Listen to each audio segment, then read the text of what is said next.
On l'accueille donc comme ça, juste à la suite de Dr Toho Yessou. Lui, c'est Abdoulaziz Sy Junior, directeur général adjoint du groupe Subdeco Dakar. Bonsoir, bienvenue. Bonsoir Marcel. La pleine forme. Merci. Ah oui, pleine forme. D'accord. Alors, vous êtes là, normalement, dans le cadre de... Alors, du Choiseul Africa Summit. J'ai eu le plaisir d'être invité pour le sommet qui se déroule donc à Cotonou. Et j'ai la chance aussi d'être lauréat. Donc, c'est avec plaisir que je suis donc venu dans ce beau pays qui est le Bénin. N'est-ce pas? Très bien. Il est très beau, n'est-ce pas? Ah oui, magnifique. Et nous sommes à Cotonou. Cotonou est magnifique. Tout à fait. Vous confirmez? Absolument. Vous reviendrez quand? Demain, s'il le faut. D'accord, merci. C'est un plaisir aussi de rejoindre Dakar. Dakar, on nous a compté, c'est une très belle ville. J'ai eu la chance de le constater aussi. Merci. N'est-ce pas? On parle de Subdeco. Vous en êtes le directeur général adjoint. Subdeco, c'est quoi et c'est où? Alors, l'École supérieure de commerce de Dakar, c'est une des plus grandes écoles en Afrique francophone et qui est présent dans plusieurs campus en Afrique. C'est ça.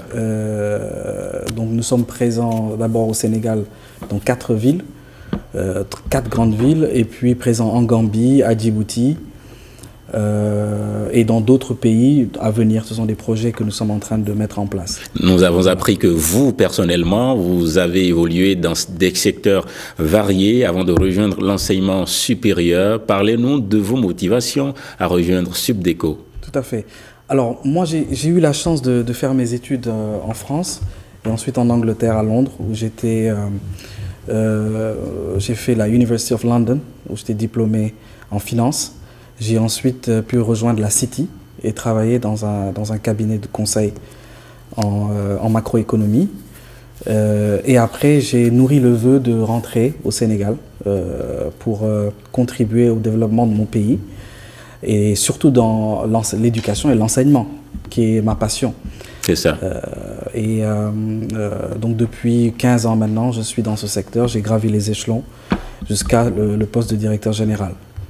Et je suis très heureux en tout cas de contribuer au développement de mon pays à travers l'enseignement et l'éducation. Vous défendez dans la vie de tous les jours, en tout cas dans votre vie de tous les jours, l'enseignement, l'éducation comme levier de développement.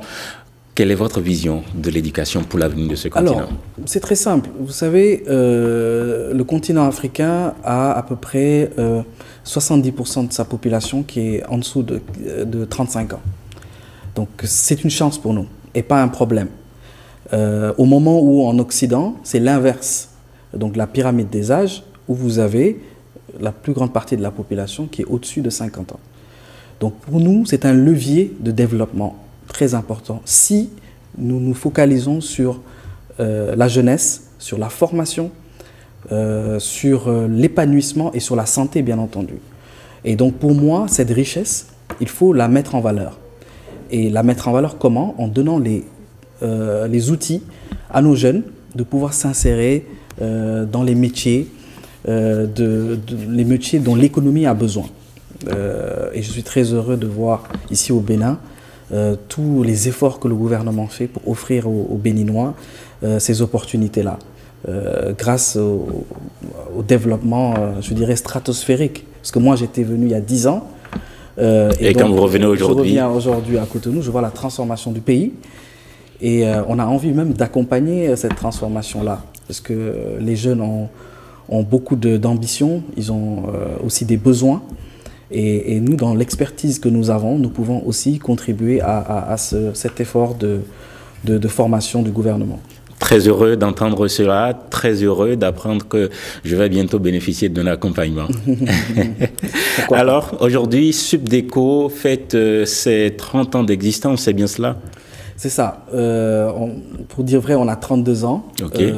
Juste dire 2 mots, nous sommes la première école de commerce qui a été créée au Sénégal, à l'époque où c'était plutôt l'université qui formait des jeunes et qui proposait des cadres au secteur privé, au secteur public. Donc nous, à Subdeco, nous sommes venus avec une nouvelle offre, une nouvelle approche, qui est une approche très proche du milieu des entreprises. Parce que nous, notre client final, c'est l'entreprise. C'est pouvoir donner les cadres, les responsables qu'il faut et qui ont la démarche, l'attitude, le mindset pour pouvoir diriger les entreprises. Et donc, c'est ce type de profil que nous formons. Pour vous, qu'est-ce qui distingue Subdeco, votre établissement, des autres établissements d'enseignement supérieur du continent? Alors, moi, je n'aime pas trop me comparer. Ce que je peux te dire, ce sont les forces que nous avons. Nos forces, c'est cette pédagogie axée sur l'entreprise, c'est cette force d'innovation. Parce que nous ne croyons pas au copier-coller occidentaux qu'il faut appliquer exactement. Nous créons, nous produisons de la connaissance. C'est d'ailleurs grâce à ça que nous avons été primés récemment en 2021 par l'AUF, où nous avons eu le prix de l'innovation, le prix mondial de l'innovation pédagogique, à travers notre centrale des cas que nous avons créée pour parler des success stories africaines et aussi des failures, des échecs, comme Air Afrique par exemple. On a produit un cas sur Air Afrique, qui était une superbe entreprise, mais malheureusement qui s'est éteinte. Alors nous, on pousse nos étudiants à comprendre pourquoi cette entreprise ou même d'autres entreprises ont failli. Comme ça, ils ne reproduiront pas les mêmes erreurs. Donc nous croyons beaucoup à la production de la connaissance africaine par des Africains. Bien sûr, s'inspirer de ce qui se fait dans le monde, les grandes entreprises comme Amazon, les GAFAM, etc. Mais en même temps, nous avons nos success stories. Il ne faut pas oublier qu'il existe des entrepreneurs africains qui ont réalisé des choses dans des univers très difficiles et les jeunes doivent savoir comment ils ont fait. Et donc nous, on croit beaucoup à ça et Subdeco, une des innovations et quelque chose qui nous différencie, c'est bien ça, cette production du savoir que nous diffusons. Des défis, c'est sûr que Subdeco en a eu à relever, mais il y en a encore à relever, n'est-ce pas? Tout à fait, absolument. Nous sommes dans l'ère de l'intelligence artificielle et nous avons un pôle technologique, on forme des ingénieurs en informatique, en réseau, en big data, et l'intelligence artificielle aujourd'hui évolue à grande vitesse. Et donc nos jeunes doivent être armés, ils doivent comprendre comment exploiter l'intelligence artificielle, avoir les outils qu'il faut. Et ça, c'est déjà un de nos défis. Autre défi, c'est sur les infrastructures, que les jeunes soient dans des infrastructures confortables, qui n'ont rien à envier au reste du monde. Et nous sommes dans cette dynamique-là. Que diriez-vous pour conclure ces échanges? Alors, juste dire que bravo au Bénin, qui est en train de montrer la voie. Vous savez, le Bénin, c'est un pays qui a une position géostratégique extrêmement importante au niveau du golfe de Guinée, qui relie le Sahel au golfe de Guinée. Et donc, ce que nous pouvons dire pour conclure, c'est vraiment que nous sommes vraiment intéressés à venir nous installer au Bénin. En quelle année? Bientôt, je ne donnerai pas d'année. Nous avons donc des discussions avec la ministre de l'enseignement supérieur qui sont très positives et pas? Vous aurez de nos nouvelles bientôt. D'accord. Abdoul, pourquoi j'oublie? Aziz Sy Junior. C'est ça. C'est important le junior? Bien sûr. Pourquoi? Au Sénégal, c'est très important. C'est un grand nom, Abdoul Aziz Sy Junior. Parce que j'ai la chance de porter le nom d'un grand marabout au Sénégal.